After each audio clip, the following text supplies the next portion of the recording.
भक्त बंधुओं, क्या आपने कभी अनुभव किया है कि जब हम भगवान की कथा श्रद्धा और भक्ति भाव से सुनते हैं तो हमारा मन और जीवन दोनों बदल जाते हैं। लेकिन ध्यान रखिए, इसे बीच में छोड़ना सबसे बड़ा पाप है। सिर्फ वही इसे अंत तक सुन सकता है जिसका मन दिखावी की भक्ति में नहीं बल्कि सच्ची भक्ति में हो। यदि आप पूरी श्रद्धा और भक्ति भाव से कथा सुनते हैं तो ये आपके जीवन में सीधे भगवान के आशीर्वाद का माध्यम बन जाती है। कथा सुनने से हमारे घर में लक्ष्मी का वास होता है, परिवार में सौहार्द बढ़ता है और घर आंगन में हमेशा सुख और शांति रहती है। मन शांत होता है, आत्मा प्रसन्न होती है और जीवन में सकारात्मक ऊर्जा का संचार होता है। भगवान कहते हैं कि जो मेरे भक्त कथा सुनते हैं उनके जीवन से दुख दूर होते हैं और उनका घर हमेशा समृद्ध और सुखी रहता है। इसलिए मैं आपसे निवेदन करता हूं, कथा सुनने का ये अवसर न खोइए। थोड़ा समय निकालिए, दीपक जलाइए, भगवान का नाम लीजिए और कथा को ध्यानपूर्वक सुनिए। कथा सुनना केवल समय बिताने का साधन नहीं है, बल्कि ये हमारे हृदय में शांति, हमारे घर में सुख समृद्धि और हमारे जीवन में आशीर्वाद लेकर आता है। जो व्यक्ति कथा को सच्चे मन से सुनता है उसका जीवन धीरे धीरे बदलने लगता है। मन के तनाव और परेशानियां कम होती हैं, दिल में प्रेम और करुणा की भावना पैदा होती है और व्यक्ति अपने परिवार और समाज के प्रति अधिक सजग और दयालु बनता है।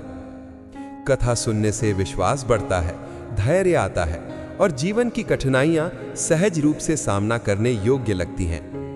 याद रखिए, सच्चा धन न सोना है न रुपया, सच्चा धन है भक्ति, प्रेम और शांति, जो केवल प्रभु की कथा सुनने से प्राप्त होती है।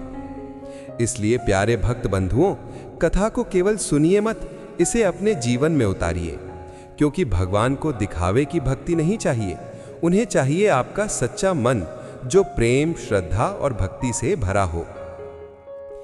भक्त बंधुओं, गोपुरी नाम का छोटा सा गांव चारों ओर हरे भरे खेतों से घिरा था।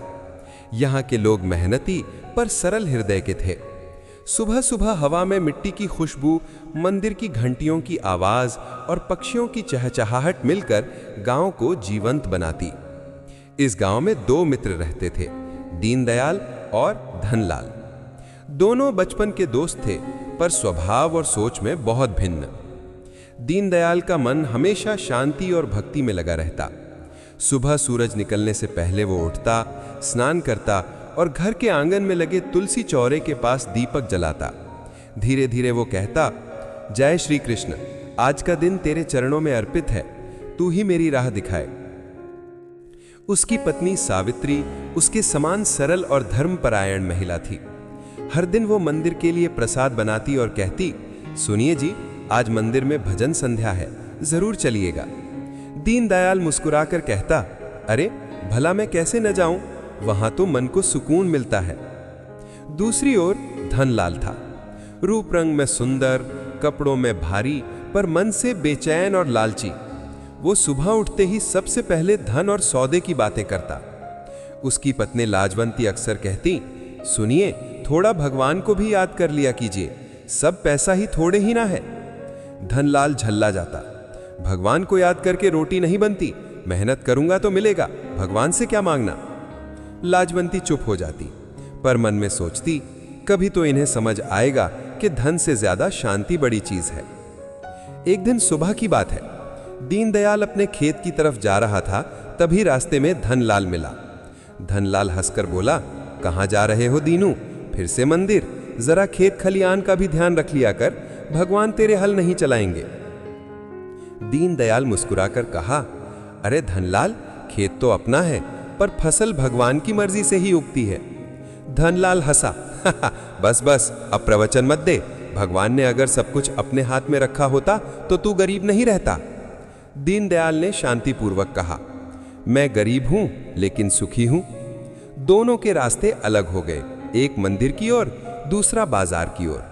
मंदिर में आज कथा थी। पंडित जी कह रहे थे कि जो लालच करता है उसे कभी तृप्ति नहीं मिलती, पर जो भगवान के नाम में रम जाता है उसे हर हाल में आनंद मिलता है। दीनदयाल की आंखों में चमक आ गई। मन ही मन सोचा, सही कहते हैं, भक्ति में ही शांति है। उधर धनलाल बाजार में नया सौदा कर रहा था। एक व्यापारी बोला, धनलाल जी, अगर आप कुछ निवेश करें तो दोगुना फायदा होगा। बस धनलाल की आंखें चमक उठी। उसने बिना सोचे सारा पैसा लगा दिया। घर आकर लाजवंती बोली, इतना बड़ा निर्णय अकेले क्यों ले लिया, थोड़ा सोच तो लेते। धनलाल बोला, सोचने वाले पीछे रह जाते हैं, अब देखना अगले महीने में गांव का सबसे बड़ा आदमी बन जाऊंगा। दूसरे दिन दीनदयाल खेत में था। सावित्री ने उसे पानी दिया और बोली, आपके कपड़े तो पुराने हो गए हैं, कुछ नया ले लीजिए। दीनदयाल मुस्कुराया, पुराना कपड़ा भी अगर साफ दिल से पहना जाए तो नया ही लगता है। सावित्री ने हंसते हुए कहा, आप भी ना हर बात में भगवान जोड़ देते हैं। तो क्या करूं, वो हर जगह है, खेत में भी, इस मुस्कान में भी। दिन बीतते गए। एक शाम गांव में तूफान आया। बहुत जोर की बारिश हुई। कई घरों की दीवारें गिर गईं, खेतों में पानी भर गया। दीनदयाल और सावित्री ने मंदिर में शरण ली।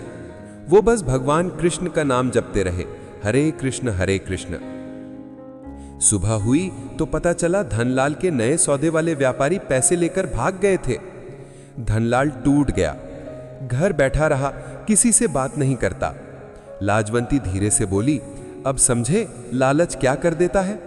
धनलाल सिर झुकाकर बोला, मुझे तो लगा था भगवान कुछ नहीं करते, लेकिन शायद वही मुझे रोकना चाह रहे थे। शाम को दीनदयाल उससे मिलने गया, हाथ में दूध और फल ले गया। अरे दोस्त, सुना तेरा नुकसान हुआ? धनलाल ने सिर झुकाया। हाँ दीनू, सब चला गया, मैंने तुझसे मजाक उड़ाया था, माफ कर। दीनदयाल ने उसका हाथ थामा। अरे माफी की क्या बात है, भगवान सब ठीक कर देंगे। पर अब क्या करूं? धनलाल ने उदास होकर पूछा। दीनदयाल बोला, चल मेरे साथ, आज मंदिर में भजन है, वहां चलकर मन हल्का होगा। पहले तो धनलाल झिझका, फिर चला गया। मंदिर में दीपक जल रहे थे, मंजीरे बज रहे थे। पंडित जी बोले, जिसका मन टूटा है वही भगवान के सबसे करीब होता है। धनलाल की आंखें भर आईं। उसे लगा मानो ये बात उसके लिए ही कही गई हो। वो दीनदयाल के साथ बैठ गया और पहली बार मन से बोला, जय श्री कृष्ण। इसके बाद धीरे धीरे धनलाल का जीवन बदलना शुरू हो गया। वो अब रोज मंदिर जाने लगा, लाजवंती के साथ तुलसी पर जल चढ़ाने लगा। धनलाल अब भी मेहनत करता था, पर लालच नहीं करता था। एक दिन दीनदयाल बोला, देखा भगवान ने तेरा नुकसान लिया ताकि तुझे असली धन दे सके। कौन सा धन? धनलाल ने पूछा। दीनदयाल मुस्कुराया, मन की शांति, यही सबसे बड़ा धन है। गांव वाले कहते, देखो पहले धनलाल कैसा था और अब कितना बदल गया। वो मुस्कुराकर कहता, कृष्ण ने मेरा अहंकार तोड़ा, तभी मैं खुद को पहचान पाया। एक साल बाद दोनों दोस्तों ने मिलकर मंदिर के पास एक छोटी गौशाला बनाई। दीनदयाल बोला, गायों की सेवा ही सच्ची पूजा है। और धनलाल बोला, और सच्ची कमाई भी, जो दिल से मिले। गोपाल यानी कि दीनदयाल का बेटा मंदिर के आंगन में खेल रहा था। उसने कहा, बाबा कृष्ण जी तो दिखाई नहीं देते, फिर आप रोज उनसे बातें क्यों करते हैं? दीनदयाल हंस पड़ा। बेटा, जब मन में प्रेम हो तो भगवान दिखाई देने लगते हैं, बस आंखें साफ होनी चाहिए। शाम को सब मिलकर भजन गाते, राधे कृष्ण बोलो, मन में आनंद घोलो। सावित्री और लाजवंती दोनों एक साथ तुलसी पर दीप जलाती और हवा में खुशबू फैल जाती। कुछ महीने बाद गांव में मेले का आयोजन हुआ। मेला खत्म होते समय मंदिर के पुजारी ने कहा, इस बार सबसे सेवा करने वाले 2 व्यक्ति हैं, दीनदयाल और धनलाल। गांव के लोग ताली बजाने लगे। धनलाल की आंखों में आंसू आ गए। उसने धीरे से कहा, दीनू, अगर मैं तुझसे ना मिला होता तो शायद हमेशा अंधेरे में रहता। दीनदयाल बोला, अंधेरा तो सबके जीवन में आता है, पर भगवान कृष्ण की रोशनी कभी बुझती नहीं है। रात को जब सब सो गए, दीनदयाल तुलसी चौरे के पास दीपक रखकर बोला, हे ठाकुर, आज तेरा एक और भटकता हुआ भक्त लौट आया है, अब इसे भी तू अपने चरणों में रख। दीपक की लौ लहराई, जैसे भगवान ने मुस्कुराकर आशीर्वाद दिया हो। और तभी मंद हवा चली, तुलसी की पत्तियां हिली और घंटी अपने आप बज उठी, टन। धनलाल के घर में भी उसी वक्त लाजवंती ने पूछा, सुनिए, अब तो मानते हैं कि भगवान सब देखते हैं। धनलाल ने मुस्कुराकर कहा, हाँ, अब मैं जान गया हूं, जो बिना स्वार्थ प्रेम करे वही भगवान को पा लेता है। गांव में फिर वही सुकून लौट आया। सुबह की मुरली बजने लगी, मंदिर में दीप जलने लगे और दीनदयाल धनलाल की जोड़ी सबके लिए एक मिसाल बन गई। भक्त बंधुओं, इसी तरह सुबह की ठंडी हवा में दीनदयाल और धनलाल मंदिर की ओर चल रहे थे। धनलाल अब पहले जैसी जल्दी में नहीं था। वो धीरे धीरे कदम बढ़ा रहा था। मन में हल्की शांति थी। लाजवंती उसके साथ चली, हाथ में तुलसी चौरे के लिए पानी की बाल्टी। अब लगता है सच में कुछ बदल गया है, धनलाल ने हंसते हुए कहा। दीनदयाल मुस्कुराया। हाँ मित्र, भगवान हर कदम पर अपने भक्त की परीक्षा लेते हैं और अब तू पास आ गया है। मंदिर में भजन चल रहे थे। पंडित जी गा रहे थे, राधे कृष्णा हरे हरे, मन में प्रेम घोलो रे। धनलाल धीरे धीरे हाथ जोड़कर बैठ गया। कभी लगता था भजन में समय बर्बाद होता है, उसने सोचा, पर अब लगता है यही सबसे बड़ा सुख है। सावित्री मंदिर के पीछे आकर बोली, धनलाल जी, क्या आप सच में अब भक्ति करने लगे हैं? धनलाल ने सिर झुकाया। हाँ, अब समझ आया कि असली सुख केवल धन में नहीं, प्रेम और सेवा में है। मंदिर से लौटते समय दीनदयाल ने कहा, देखो मित्र, जब मन भगवान के नाम से भरा हो तो कोई परेशानी बड़ी नहीं लगती।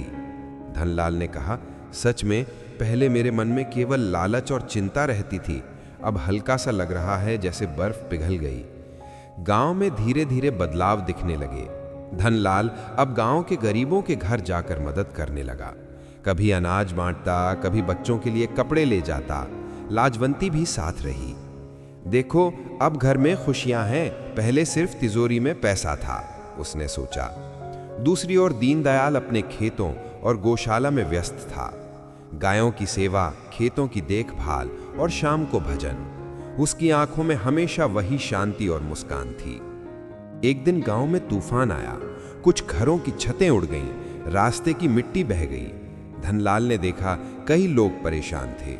उसने तुरंत दौड़कर मदद की, जो पहले कभी नहीं करता। लाजवंती ने मुस्कुराकर कहा, अब हम सच में भगवान के हाथों में हैं। दूसरे दिन दीनदयाल ने कहा, मित्र, तूने अपने कर्मों से साबित कर दिया कि तू बदल गया है। धनलाल बोला, हाँ, लेकिन भगवान का नाम ही मुझे शक्ति देता है। कुछ ही हफ्तों में गांव के लोग बदलते हुए धनलाल को देखकर कहते, पहले तो केवल धन की बात करता था, अब सबकी मदद करता है, ये तो भगवान की कृपा है। एक शाम दीनदयाल और धनलाल मंदिर में बैठे थे। मित्र, अब समय है कि हम गांव के बच्चों को भी भक्ति में लगाएं, उनके मन में भगवान का प्रेम भरें। धनलाल ने सहमति में सिर हिलाया। सही है मित्र, बच्चों में अगर प्रेम भरा जाए तो भविष्य सुरक्षित है। इसके बाद दोनों मित्र गांव में कथा शिक्षा का आयोजन करने लगे। बच्चे, महिलाएं, बुजुर्ग सभी उत्साहित थे। सावित्री और लाजवंती मिलकर प्रसाद की तैयारी करती। मंदिर में भजन और कथा की आवाज गूंजती और लोग मन ही मन कहे उठते, कितना सुखद लगता है जब सबका मन भगवान में रम जाए। एक दिन कथा के दौरान पंडित जी बोले, जो मनुष्य अपने अहंकार और लालच से ऊपर उठता है, भगवान स्वयं उसके घर में वास करते हैं। आज इस गांव के दो मित्र इसका उदाहरण हैं, दीनदयाल और धनलाल। धनलाल ने अपनी आंखें नम होते हुए कहा, सच में मैंने कभी नहीं सोचा था कि भक्ति और सेवा का अनुभव इतना बड़ा हो सकता है। अब मैं जान गया हूं, जीवन में सबसे बड़ा धन केवल भगवान का नाम और दूसरों के सुख में सुख पाना है। रात को जब सब सो गए तो धनलाल को सपने में वही आवाज सुनाई दी, धनलाल, अब तू दूसरों के सुख में सुख पाता है, अब मैं तेरे घर आया हूं। सुबह उठते ही धनलाल दौड़कर दीनदयाल के घर गया।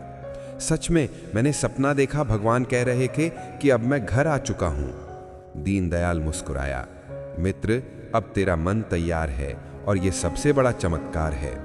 इसके बाद दोनों मित्र गांव में और अधिक सक्रिय हो गए।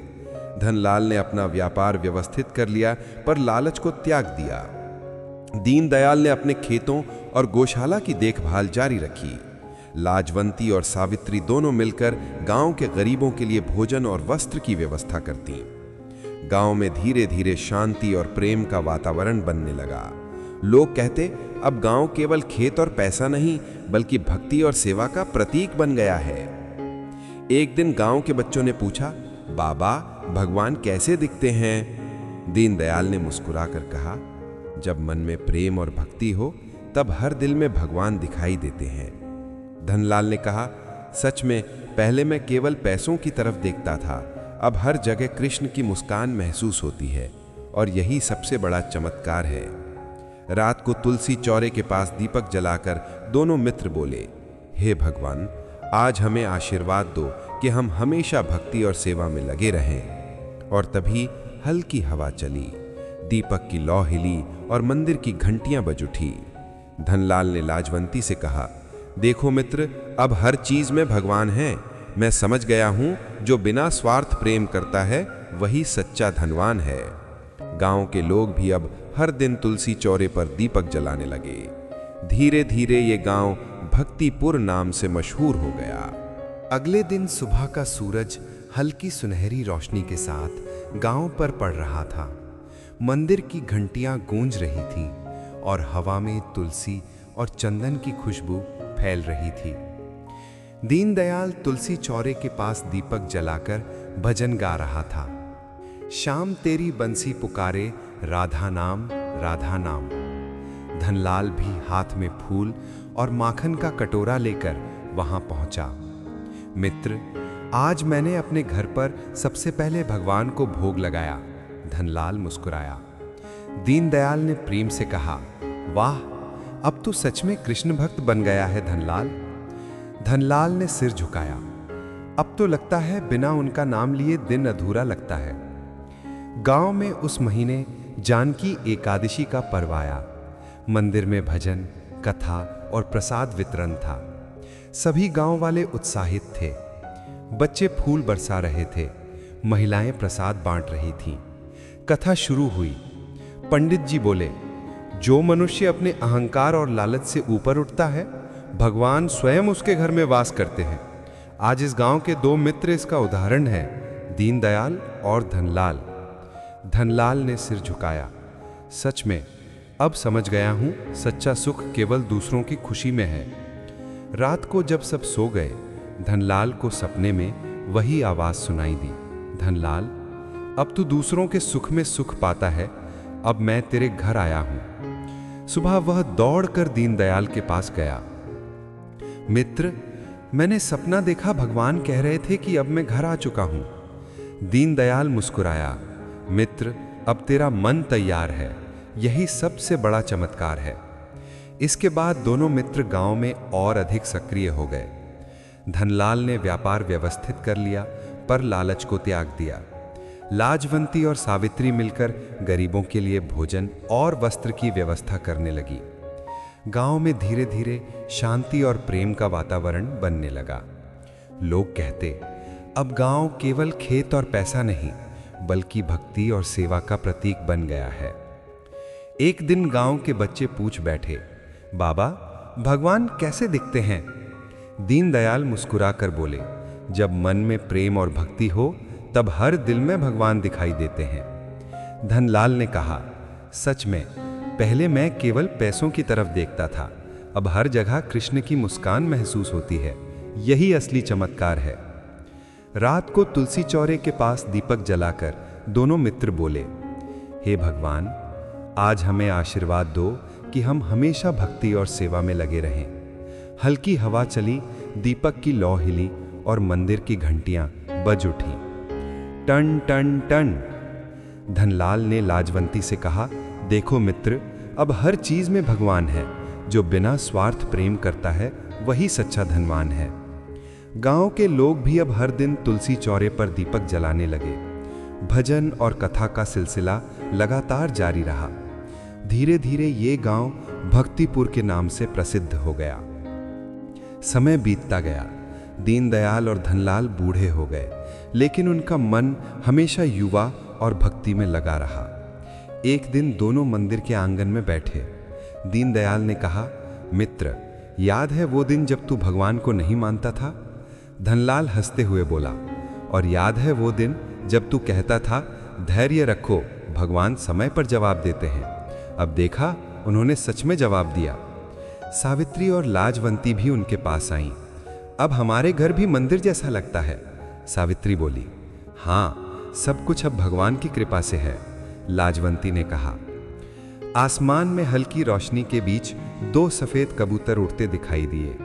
गांव वाले बोले, देखो, दीनदयाल और धनलाल अब साक्षात कृष्ण के लोक में पहुंच गए हैं। हर कार्तिक महीने में तुलसी विवाह होता। गांव वाले दीपक जलाकर यही कथा सुनते। दीनदयाल और धनलाल, 2 मित्र, 2 रास्ते, एक ही भगवान। समय के साथ गांव में भक्ति, सेवा और प्रेम का वातावरण स्थायी रूप से बन गया। जो पहले लालच और स्वार्थ से भरा था, वह अब सच्चे भक्तिपुर में बदल गया। दोनों मित्रों की ये कथा हर उम्र के लिए प्रेरणा बन गई। हर बच्चा, महिला और बुजुर्ग कहने लगे, जो भगवान के नाम में रमता है वही असली अमीर है। और इस तरह दीनदयाल और धनलाल की कहानी एक अद्भुत भक्ति, मित्रता और कृष्ण कृपा का प्रतीक बन गई। दीनदयाल और धनलाल, 2 मित्र, 2 रास्ते, एक ही भगवान। दिन बीतते गए और एक दिन सुबह की हल्की धूप में गांव की गलियां चमक रही थीं। पक्षियों की चहचहाहट, तुलसी चौरे की खुशबू और मंदिर की घंटियों की आवाज मिलकर पूरे गांव को जीवंत बना रही थीं। दीनदयाल और धनलाल अब न केवल मित्र थे, बल्कि एक साझा उद्देश्य के लिए मिलकर काम कर रहे थे। भक्ति और सेवा का संदेश पूरे गांव में फैलाना। धनलाल की दिनचर्या बदल चुकी थी। अब वो सुबह उठते ही पहले घर के पीछे लगी तुलसी की देखभाल करता। लाजवंती भी उसके साथ रहती, हाथ में पानी की बाल्टी लेकर। अब मुझे लगता है हमारी असली संपत्ति ये तुलसी है, धन नहीं, धनलाल मुस्कुराया। दीनदयाल अपने खेतों और गौशाला में व्यस्त था। गायों की सेवा, बच्चों को भक्ति का पाठ और शाम को भजन। उसकी आंखों में हमेशा वही शांति और आनंद झलक रहा था। एक दिन गांव में तूफान आया। भारी बारिश और तेज हवाएं चली। धनलाल तुरंत दौड़ा। उसने गांव के कई घरों की मदद की। लाजवंती ने कहा, देखो, अब हमारे घर में सिर्फ धन नहीं, प्रेम और सेवा का वास है। धनलाल सिर झुकाकर बोला, हाँ मित्र, अब सब कुछ भगवान की कृपा से है। गांव वाले धीरे धीरे बदलते हुए धनलाल और दीनदयाल को देखकर कहते, पहले केवल पैसा और लालच की बातें करते थे, अब भक्ति और सेवा का उदाहरण बन गए हैं। दीनदयाल में गांव के बच्चों के लिए कथा कक्षा शुरू की। हर शाम बच्चे मंदिर में इकट्ठा होते। पंडित जी कहते, जो मनुष्य अपने अहंकार और लालच से ऊपर उठता है, वो भगवान के सबसे करीब होता है।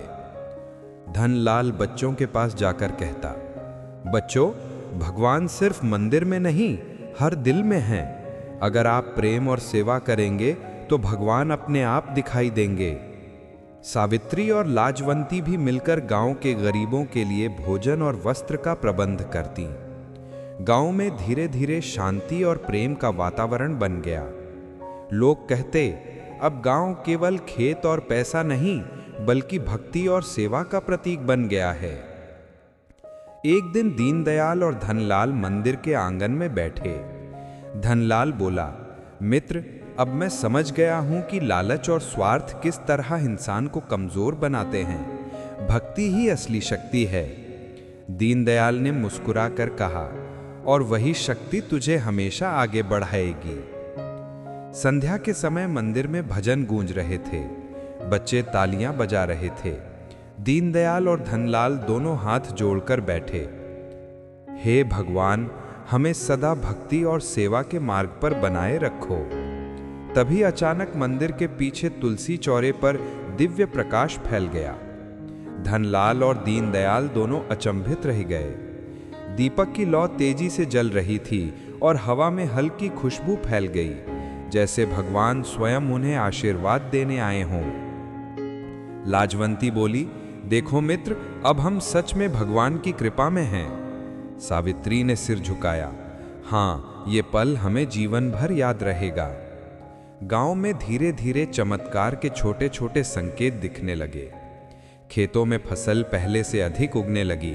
गरीबों के घरों में अनाज की कमी नहीं हुई। बच्चे स्वस्थ और खुश रहने लगे। एक दिन पंडित जी ने कहा, जिस गांव में भक्ति और सेवा का वातावरण होता है, वहां भगवान स्वयं अपने भक्तों की रक्षा करते हैं। आज श्री कृष्ण ने दीनदयाल और धनलाल के माध्यम से ये संदेश सबको दिया है। धनलाल ने कहा, सच में मित्र, अब मैं जान गया हूं कि असली सुख केवल दूसरों के लिए करना और भक्ति में रमना है। मैं हमेशा इस राह पर चलूंगा। दीनदयाल ने मुस्कुराकर कहा, और मैं हमेशा तेरे साथ चलूंगा मित्र। हम दोनों मिलकर पूरे गांव को भक्ति और प्रेम का संदेश देंगे। इसके बाद गांव में हर साल तुलसी विवाह और कथा आयोजन शुरू हुआ। लोग दूर दूर से आते, दीपक जलाते और भक्ति भाव से कथा सुनते। गांव में भक्ति और सेवा का माहौल स्थायी रूप से बन गया। धनलाल के घर में अब शांति और प्रेम का वातावरण था। लाजवंती कहती, पहले घर केवल संपत्ति की बातें करता था, अब यह मंदिर जैसा लगता है। धनलाल सिर झुकाकर हंसता, हाँ, अब घर में सबसे बड़ा धन भगवान का नाम और सेवा है। एक दिन दीनदयाल और धनलाल मंदिर के आंगन में बैठे। आसमान में 2 सफेद कबूतर उड़ते हुए दिखाई दिए।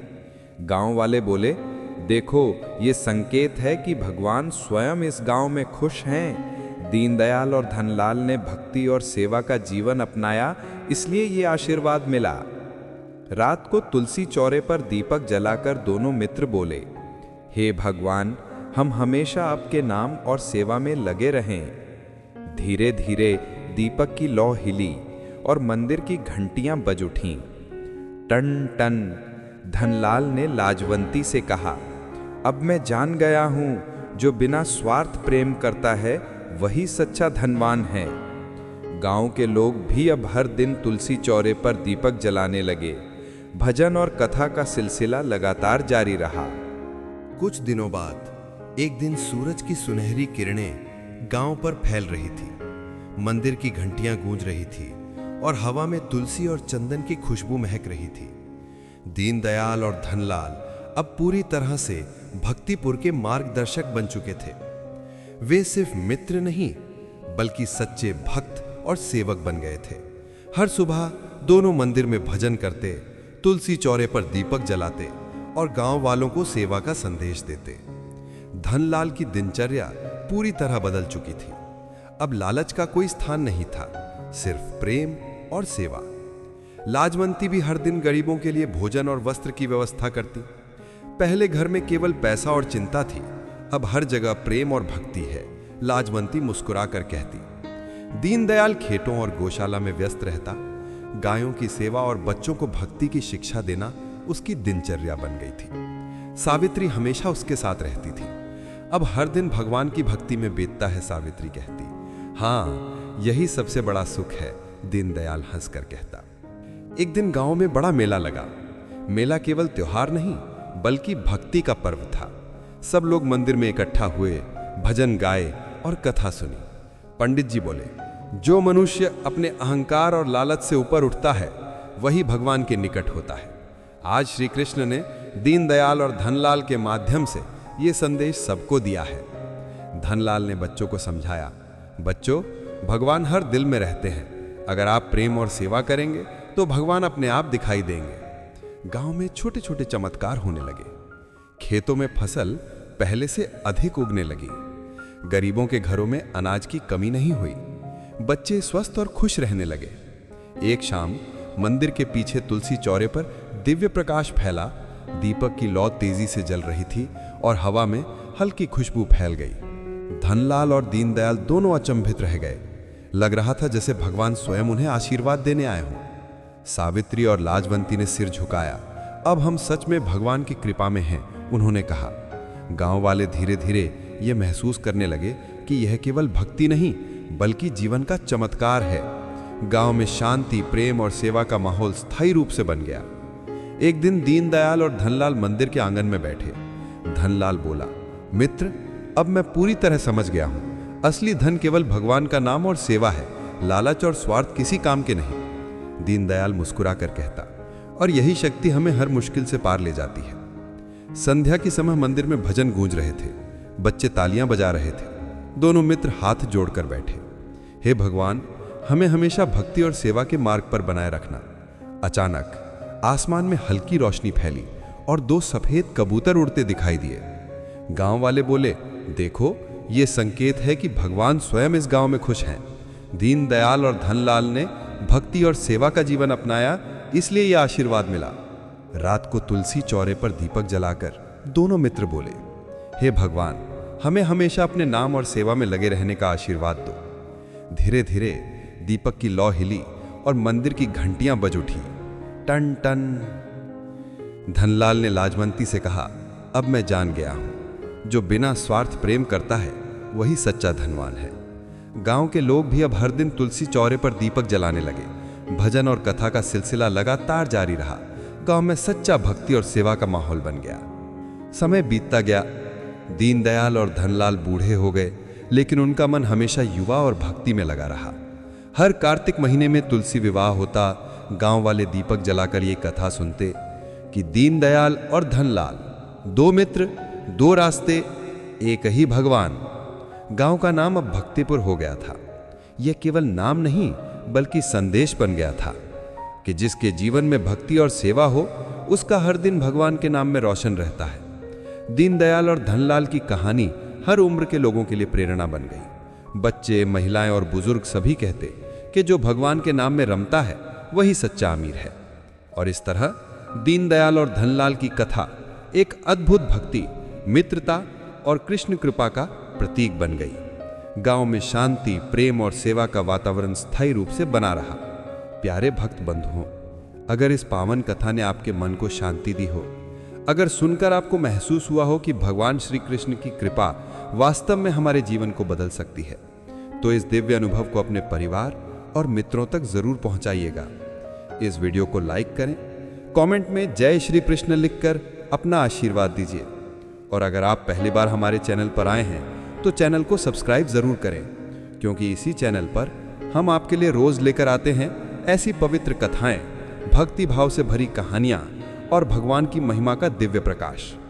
याद रखिए, जो व्यक्ति श्रद्धा और भक्ति भाव से कथा सुनता है, उसके जीवन से दुख दूर होते हैं, सुख, शांति और समृद्धि का प्रकाश फैलता है और भगवान श्री कृष्ण की कृपा हमेशा उसके साथ रहती है। भक्त बंधुओं, अंत में मेरी प्रार्थना है कि हे प्रभु, जो भक्त इस पवित्र कथा को भक्ति भाव से सुनता है, उसके सभी कष्ट दूर हों, उसके घर आंगन में माता लक्ष्मी का निवास हो, धन धान्य की कभी कमी ना आए और जीवन में सुख, शांति और समृद्धि का दीप सदा जलता रहे। जय श्री कृष्ण। राधे राधे।